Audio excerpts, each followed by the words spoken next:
오늘 말씀은 참 시편인데도 불구하고 아주 우리를 잘 설득하는 그런 글처럼 느껴집니다. 23절에 보니까 배들을 바다에 띄우며 큰 물에서 일을 하는 자. 어부가 생각이 나죠. 배를 바다에 띄우고 또 바다나 또는 이렇게 호수에 띄우면 늘 물이 잔잔하지 않지 않습니까? 항상 바다에는 파도가 있죠. 잔잔할 때는 뭐 1m, 높이 할 때는 뭐 몇 미터, 10m가 넘어갈 때도 있죠. 배들을 바다에 띄우며 그렇게 큰 파도가 치는 곳에서 일을 하는 자요. 그를 하는 자는 뭐라고 되어 있습니까?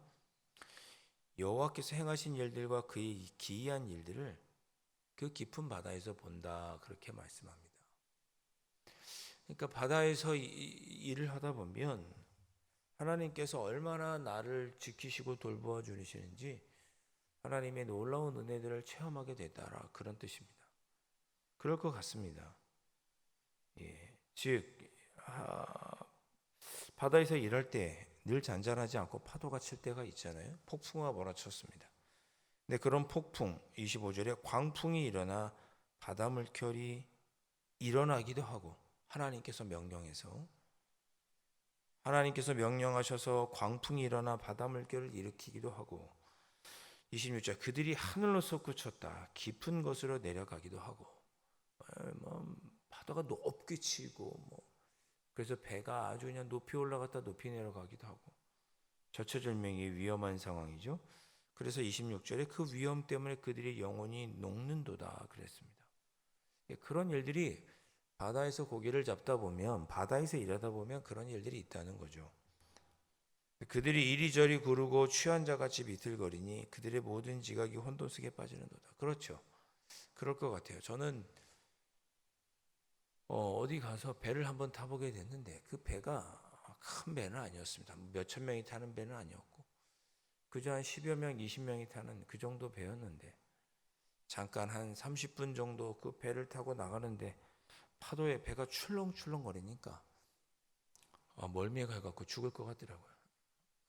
헛구역질이 나오고 죽을 것 같고 멀미하다가도 죽겠구나 그런 생각이 들 정도였습니다. 그렇게 높은 바람과 파도 때문에 우리가 죽겠구나 영혼이 높고 술 취한 차처럼 비틀거리고 이리로 영화 같은 거 보면 바람이 칠 때 배가 막 휘청거리면 사람들이 이리로 막 휘청거리고 저리로 휘청거리고 하죠. 자, 그렇게 혼돈 속에 빠지는데 28절 그들이 그럴 때 하나님께 부르짖었더니 28절에 하나님께 부르짖었더니 29절 그 광풍이 고요하게 하시고 물결로 잔잔하게 되더라. 그래서 언제 그랬냐는 듯이 30절에 평온함으로 말미암아 기뻐하는 중에 하나님께서 잔잔한 항구로 폭우로 인도해 주시더라. 그래서 어떻게 해요? 31절에 여호와의 인자하신가 인생에게 행하신 우리에게 행하신 기적으로 말미암아 하나님을 찬송하라 이렇게 말씀합니다. 그것이 우리의 인생이라는 거죠. 31절에 여호와의 인자하심과 인생에게 행하신 기적으로 말미암아 그를 찬송할지로다 그랬습니다. 이 똑같은 말씀이 여기만 나오는 것이 아니고 앞에 8절에도 나옵니다. 15절에도 나오고요. 21절에도 나옵니다. 하나님께서 우리가 있는 우리의 삶에 큰 물결이 일어나 힘들고 어려울 때 고통 가운데 혼미하고 하나님께 부르짖으면 하나님은 들으시고 그 광풍을 잔잔하게 해주시고 그런 하나님의 은혜를 보고 우리가 여호와 하나님을 찬양하게 되더라. 그것이 지금 이 107편의 반복이 되는 거죠. 8절에서 그리고 뭐라고 했어요? 여호와의 인자하신가 인생에게 행하신 기적으로 말미암아 그를 찬송할지로다. 8절에서 그랬죠. 그 앞에 보면 어떤 내용이냐? 우리가 광야와 사막 같은 곳에서 굶주리고 목마르고 피곤하고 그런 고통 중에 하나님께 부르짖으면 하나님께서 우리를 고통에서 건져주시고 쉴 만한 성읍을 주시더라. 그런 하나님께 우리가 그 인자하심을 그 기적으로 말미암아 그를 찬송할지로다 그럽니다. 15절에도 여호와의 인자하심 기적으로 말미암아 찬양하라 그러죠. 10절부터 시작되는 흑암과 사망과 같은 그런 어려움 중에 우리가 처하게 되고, 그럴 때 우리가 또 하나님께 부르짖으면 들으시고 우리에게 은혜를 베풀어 주신다. 계속 반복되고 있어요. 4절에서 광야 사막길에서 방황할 때, 6절 우리가 부르짖으면 고통에서 건지시니 그 하나님을 찬양해라. 10절 사람이 흑암과 사망의 그늘에 앉아 곤고와 쇠사슬 가운데 있을 때, 13절 하나님께 부르짖으면 하나님께서 우리를 맨 줄을 끊어주시고 그 하나님을 찬양해라. 17절 죄악의 길을 따르고 그로 인하여 고난을 받을 때, 뭐라 그랬습니까? 19절 여호와께 부르짖으라. 그러면 고통에서 구원하시고, 21절 그 하나님의 인자하심을 인생에게 행하신 기적을 보며 찬양해라. 23절 배들을 바다에 띄우며 큰 물에서 우리가 고통당할 때, 28절 하나님께 부르짖으라. 그럼 우리에게 평온을 주시고 잔잔함을 주시리라. 그런 여호와 하나님을 찬양하라. 여러분, 오늘 107편은 그렇게 말씀합니다. 우리가 태어나는 순간부터 고난은 찾아옵니다. 태어나는 순간 그 뭐예요? 죽을 때가 있다는 거잖아요. 태어나면 언제인지 모르지만 우리 모두 다 죽게 됩니다. 고난은 다가온다는 거죠. 태어나는 순간부터 배고픔은 시작이 됩니다. 새끼 먹어야 되잖아요. 목마르잖아요.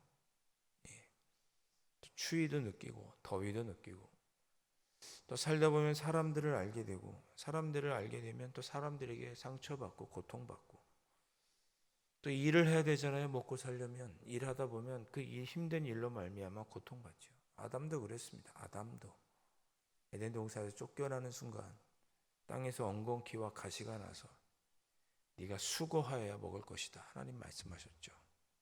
태어나는 순간부터 고통은 시작이 됩니다. 오늘 읽었던 말씀 107편도 보세요.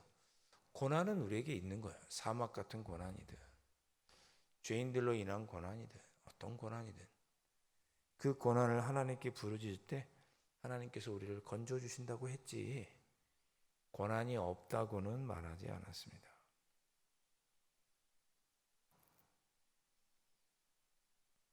사랑하는 성도 여러분, 고난은 우리에게 어떤 모양으로든지 다가옵니다. 그럴 때 또 우리가 하나님께 부르짖고, 우리가 하나님께 부르짖으면 하나님은 그런 고난에서 우리를 또 지켜주시고 돌보아 주시고 건져주시고, 그런 하나님을 찬양하고 그 은혜에 감사하며 예배드리고 찬송하는 것이 우리의 삶인 거죠. 고난이 없기를 바라지 마십시오. 고난은 있습니다. 고난이 없는 때는 언제냐? 영원히 살 때. 우리가 언제 영원히 살겠어요? 하나님 나라 가서 영원히 살죠. 그때야 고통이 그치고 아픔이 그치고 눈물이 그치고 인생의 파도가 그치는 거죠. 오늘 우리가 방금 불렀던 찬송 302장 후렴을 보세요. 언덕을 떠나서 창파에 배 띄워. 배가 언덕에 가만히 있으면 풍랑을 만날 일이 없죠. 그건 배가 아니죠. 장식품이죠. 우리의 인생이 그냥 태어나지도 않고 시작도 안 되어 있으면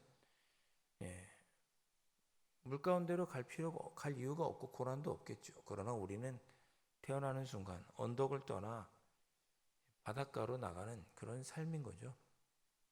그러면 필연적으로 파도가 일고 바람이 불고 높이 올라갔다 내려 올라갔다 혼란스러운 삶을 살다가, 그럴 때 우리는 누구를 부르짖어요? 주님을 부르짖고, 주님께서 우리의 기도를 들으시고 우리에게 잔잔함을 허락해 주시죠. 그 하나님께 또 감사하고 그렇게 살아가는 것이 우리의 인생이다. 107편은 그렇게 이야기하고 있습니다. 우리 하나님이 어떤 분이신가? 33절에서 잘 표현하죠. 우리 하나님은 저 풍성한 강도 마르게 하셔서 광야로 만드실 수 있는 분이랍니다. 33절에 강이 변하여 광야가 되게 하시고 샘이 변하여 마른 땅이 되게 하시는 분. 여러분이 지금 강같이 샘같이 풍성함을 누리고 있다고 해서 막 자랑하시면 안 되는 거죠. 왜? 하나님은 그것을 변하여 광야가 되게 하시고 마른 땅이 되게 하기도 하십니다. 심지어 3, 4절에 옥토가 변하여 염전이 되게 하신다 그래요. 그렇게도 하실 수 있는 분. 반대로 35절 보니까 마른 광야가 변하여서 연못, 물이 되게 하시기도 하는 분. 마른 땅이 변해서 샘물이 되게 하시는 분. 줄인 자들로 거기에 살게 하시고, 줄인 자들, 가난한 자들, 먹을 것이 없는 자들, 그들에게 거주할 성읍도 주시는 분. 하나님은 그렇게 하실 능력이 있으시다는 분이죠. 오늘은 마른 땅 같지만 내일은 풍족한 옥토일 수 있고, 오늘은 옥토인 것 같은데 내일은 마른 땅, 광야 같을 수도 있는 거죠. 광야 같은 삶이었는데 하나님께서 은혜를 베풀어 주시면 37절 옥토로 변해서 밭에 파종하고 포도원을 재배하고 풍성한 소출을 거두게도 하시고 복을 주셔서 번성하게도 되고 가축이 줄어들지 아니하고 그러다가 다시 39절 다시 압박과 재난과 우환을 통해 그들의 수를 줄이고 사람을 낮추시기도 하시는 분이시다. 하나님은 그렇게 하시는 분이다. 그러니 우리가 무언가 이룬 것처럼 내 삶의 풍성함 누릴 이 모든 것들 내가 무언가 이룬 것처럼 생각하지 말고 또 내가 지금 겪고 있는 이 고난을 나의 잘못으로 여기고 그냥 인생의 끝이라고 낙심과 비참함 가운데 머물러 있지 말고 하나님께 부르짖으면 또 하나님은 우리의 삶을 변화시켜 주시고 또 우리는 그런 하나님을 찬양하면 된다. 그렇게 위로하시고 권면하시는 말씀이 107편입니다. 43절 지혜 있는 자들은 이러한 일들을 지켜보고 여호와의 인자하심을 깨달으리로다. 이런 것을 깨닫고 풍파에도 하나님을 바라보며 살아가는 사람이 지혜로운 사람이라고 권면하고 있습니다. 자, 그러한 하나님을 노래하는 시편이 107편이죠. 오늘 하루도 여러분들이 그러한 하나님을 다시 바라보시고 107편의 고백처럼 여러분도 그렇게 하나님을 노래하시고 고백하시고 그렇게 지내실 수 있기를 주님의 이름으로 축원드립니다. 어려운 일 다가옵니다. 다가옵니다. 크고 작은 어려움도 우리에게 수도 없이 다가왔습니다. 우리는 그럴 때 하나님께 부르짖었고 또 하나님은 우리를 잔잔케 하여 주셨고 우리는 또 그 하나님을 찬양하며 감사하며 예배드리며 늘 그렇게 살아왔습니다. 오늘 하루 또 마주할 고난 앞에서 하나님의 뜻을 물으시고 하나님께 부르짖으시면 또 다른 모습으로 우리에게 평안을 주시고 잔잔케 하여 주시고 하나님의 이름을 찬양하게 하는 그러한 하루로 이끌어 주실 것입니다. 그렇게 지혜 있는 자로 오늘 하루를 살아가실 수 있기를 또 주님 내 앞에 있는 이 고난 이 풍파를 잔잔케 해주시기를 오늘 이 새벽에 기도하시고 또 그런 하루를 살아가시기를 주님의 이름으로 축원드립니다. 기도하겠습니다. 사랑하는 주님 우리 앞에 고난이 없을 수가 없다는 것을 깨닫습니다. 우리 앞에 고난은 찾아옵니다. 주님 그럴 때 저희들 하나님을 의지하여서 하나님께 부르짖게 싸우니 저희의 부르짖음을 들으시고 저희의 부르짖음을 들으시고 저희의 삶에 평탄함과 평안과 회복과 구원을 주시옵시고 그 하나님을 찬양하며 기쁨과 감사로 보내는 저희들의 하루 저희들의 삶이 될 수 있도록 성령 하나님 인도하여 주옵소서. 이 지혜를 깨닫고 아버지 오늘 하루도 하나님께 기쁨과 감사로 고백하며 지내는 하루가 될 수 있도록 성령 하나님 인도하여 주시옵소서.